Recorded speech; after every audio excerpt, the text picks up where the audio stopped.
వచ్చే అప్కమింగ్లో ఏం జరుగుతుందో ముందుగా తెలుసుకుందాం. గగన్ భూమి ఇద్దరు కలిసి శివపార్వతుల్లాగా వేషమిస్తారు. మరోవైపు అలా అక్కడ ప్రోగ్రాం జరుగుతూ ఉంటుంది. ఇక్కడ అపూర్వ వెంటనే శివకు సైగ చేసి ఎలాగైనా ఈ కార్యక్రమం ఇక్కడ జరుగుతూ ఉంటే బిందు మెడలో నువ్వు 3 ముళ్ళు వేస్తూ అని చెప్పేసి అపూర్వ శివకు పక్కగా ప్లాన్ చెప్తుంది. అప్పుడు ఈ సంతోషంలో అలా శివపార్వతులాగా వీళ్ళ ప్రోగ్రాం అలా జరుగుతూ ఉంటుంది కదా. ఈలోపు అకస్మాత్తుగా శివ కుర్చీలోంచెలేసి వెళ్ళిపోతాడు. అది చూసుకున్న వెంటనే అపూర్వ కూడా అక్కడి నుంచి శివ వెనకాల వెళ్ళిపోతుంది. అది గమనించుకోకుండా పూర్ణి ఇక సంతోషంతో అలా శివపార్వతిలాగా ఉన్న వాళ్ళ వదిన అన్నయ్యను చూస్తూ మురిసిపోతూ ఉంటుంది. ఇలా వెంటనే త్వరగా రా శివ అని చెప్పేసి పీటల దగ్గర కూర్చోబెడుతుంది. బిందు ఈలోపు కూడా అలాగే కూర్చో ఉంటుంది. నక్షత్ర అపూర్వ ఇద్దరు కలిసి వెంటనే వాళ్ళిద్దరు పెళ్లి చేస్తే భూమిని మెడలు పట్టుకొని బయటికి గెంటేస్తాడు కదా అని చెప్పేసి కలలో మెదులుతూ ఉంటుంది.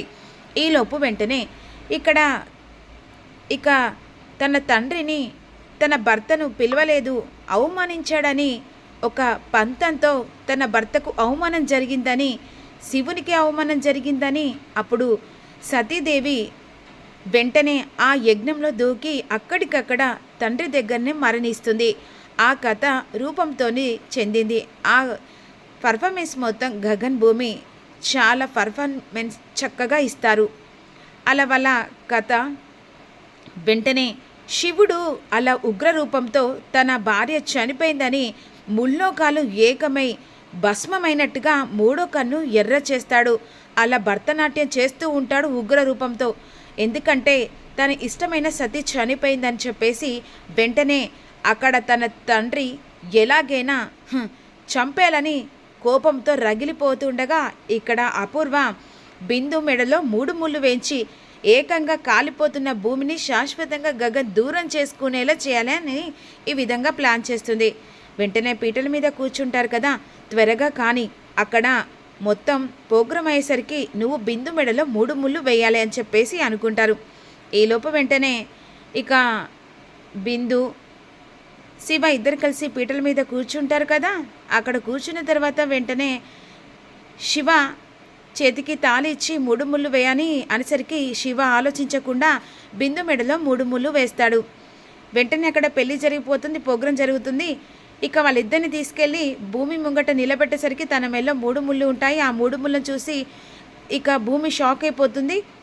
ఇప్పుడు చూసావనే, అప్పుడు చెప్పాను కదా నీ కాసేపట్లో శాశ్వతంగా నువ్వు గగన్కి దూరం కాబోతున్నావని. ఎగ్జాంపుల్ ఇదే. ఎందుకంటే నీకు మాట ఇచ్చి ఆ మాట ప్రకారం నేను బాధ పెట్టద్దన్న మీ తమ్ముడే ఇప్పుడు ప్రేమించిన బిందు మెడలో 3 ముళ్ళు వేశాడు. చూసావు కదా, ఇప్పుడు గగన్ నిన్ను మెడల్ పట్టుకొని శాశ్వతంగా ఇంట్లో నుంచి బయటికి పంపిస్తాడు. తన కుటుంబానికి ఏ హాని జరిగినా భార్యను తండ్రిని చూడకుండా అలాగే చేస్తాడు కదా అనేసరికి భూమి ఒక్కసారి షాక్ అయిపోతుంది. ఇది చూసిన పూర్ణి ఒక్కసారిగా ఇక గుండెలు పగిలేలా ఏడుస్తూ ఉంటుంది. అసలు ఏంటి శివ, ప్రేమించింది నువ్వు నన్ను కదా, అలా ఎలా 3 ముళ్ళు వేశావని ఈ విధంగా కాలర్ పట్టుకొని అడుగుతుండగా శివ ఆన్సర్ చెప్పడు. నా కుటుంబాన్ని మోసం చేస్తావారా, నువ్వు బ్రతకడానికి వీల్లేదురా అని ఈ విధంగా కోపంతో శివ గొంతు పట్టేలా చేస్తుండగా బావ దండం పెడతాను, వదిలిపెట్టు బావ అని చెప్పేసి భూమి కాళ్ళు పట్టుకుంటుంది. దీని అంతటి కారణం నువ్వే.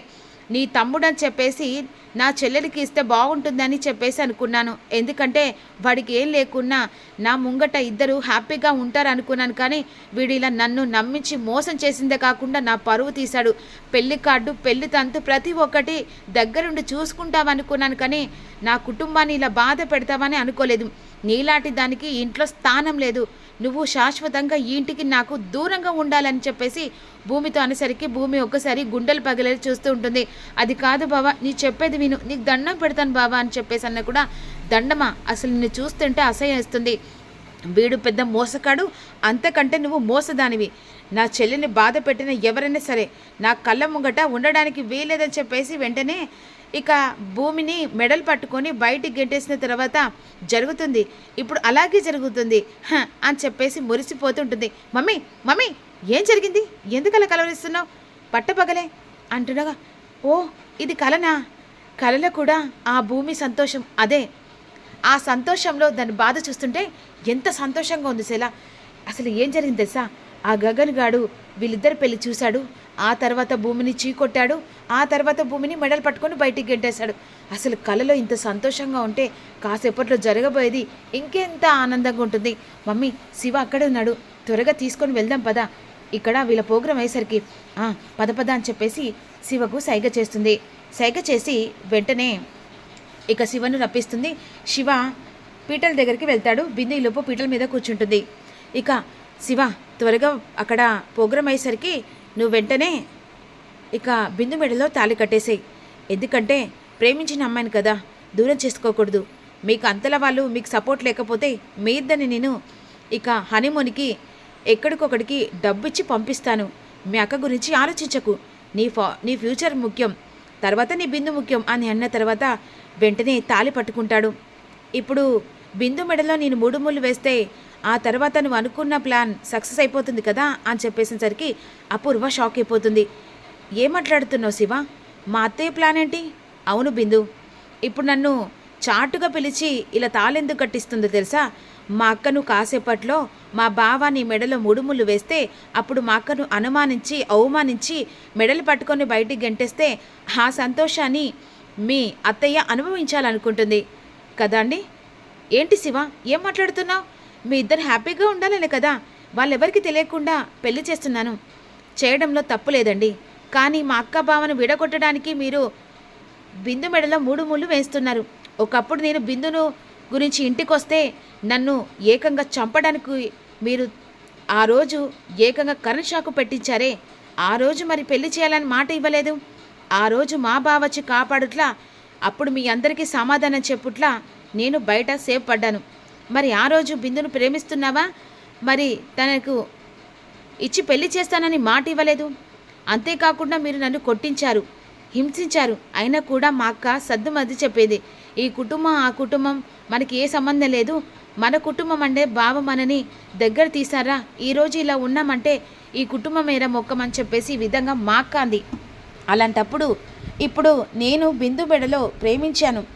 అకస్మాత్తుగా నేను బిందు మెడలో తాళి కట్టిన తర్వాత అక్కడ మా అక్క జీవితం సర్వనాశనం అయిపోతుంది. బిందు అంటే నాకు ఇష్టమే, కాదనట్లేదు. కానీ నేను మా బావను అందరినీ ఒప్పించిన తర్వాతనే బిందు మెడలో తాళి కడతాను. ఏంటి శివ, ఏం మాట్లాడుతున్నావు? మా అత్తయ్య పెళ్లి చేస్తానన్న తర్వాత నువ్వేంటి శివ ఇలా మాట్లాడుతున్నావు? లేదు బిందు, నీకేం తెలియదు. మీ అత్త పంతం కోసం నా చేత 3 ముళ్ళు వేయించుతుంది. ఇది ఆదో అవునో నువ్వు తెలుసుకో. ఏంటి, ఏం మాట్లాడుతున్నావురా? అవునరా, ఇప్పుడు మీ అక్క మీద పంతంతోనే ఆ బిందు మెడలో తాళి కట్టించాలనుకున్నా, దాన్ని శాశ్వతంగా గగన్ గానికి దూరం చేయాలనుకున్నా. అయితే ఏంటిరా, అర్థమైంది కదా మీ అత్తయ్య వెనకాల గోతులు. బిందు, ఒకటి చెప్తున్నాను, నిన్ను ప్రేమిస్తున్నాను, పిచ్చిగా ప్రేమిస్తున్నాను. ఇలా దొంగచాటుగా పెళ్లి చేసుకొని మా అక్క కాపురంలో నేను చిచ్చు పెట్టను. అందుకనే మా అక్క నొప్పించి మా బావ నొప్పించి ఆఖరికి పూర్ణి కూడా ఒప్పించి నీ మెడలో నేను 3 ముళ్ళు వేస్తాను, మాట ఇస్తున్నాను. ఎవ్వరు ఎన్ని నా వెనకాల గోతులు కోసినా, వాళ్ళ స్వార్థం కోసం నన్ను వాళ్ళ పాములా వాడుకున్నా నేను మా అక్క జీవితాన్ని పలంగా పెట్టి సంతోషంగా ఉండలేను. ఈరోజు నేను బ్రతుకుతానంటే ఆ కుటుంబమే కారణం. ఈరోజు నేను ఇలా నీ ముంగట ఉన్నానంటే ఆ కుటుంబమే కారణం. ఆ కుటుంబం, ఆ ఇంటి పచ్చడి మెతుకులు తింటున్న నేను నా స్వార్థం కోసం నేను ప్రేమిస్తున్నానని నీ 3 ముళ్ళు వేయడం కరెక్ట్ కాదు. సారీ బిందు, చెప్తున్నాను, నీకు మాట ఇస్తున్నాను. అక్క బావను కుటుంబాన్ని ఒప్పించదే నీ మెడలో 3 ముళ్ళు వేస్తానని చెప్పేసి వెంటనే అక్కడి నుంచి అపూర్వ చేతిలో తాళి పెట్టి వెళ్ళిన తర్వాత హేలోపు వెంటనే భూమి క్లాప్స్ కొట్టుకుంటూ వస్తూ ఉంటుంది. ఏంటి అపూర్వ, అయ్యో మా తమ్ముడు నువ్వు వేసిన ప్లాన్ని మొత్తం తిప్పికొట్టారనుకుంటా. ఏదో చేసావు అంటే ఇప్పుడు మా తమ్ముడు నీ మాటలు విని ఆ తర్వాత ఆ బిందు మెడలో 3 ముళ్ళు వేస్తే ఆ తర్వాత మా బావ నన్ను అసహించుకొని ఇంట్లో నుంచి శాశ్వతంగా పంపించడానికే, అదే మా బావకు నాకు దూరం చేయడానికే నువ్వు ఇదంతా ప్లాన్ చేసావని వాడు ముందే నాకు చెప్పాడు. కాకపోతే నువ్వు ఎలా వేసావో ప్లాన్ని అలా తిప్పి కొట్టడానికే కాస్త టైం పట్టింది. చెప్పాను కదా, బిందును ప్రేమిస్తున్నాడు, కానీ బిందుతో పెళ్ళి జరగదు, పూర్ణితోనే పెళ్ళి జరుగుతుంది.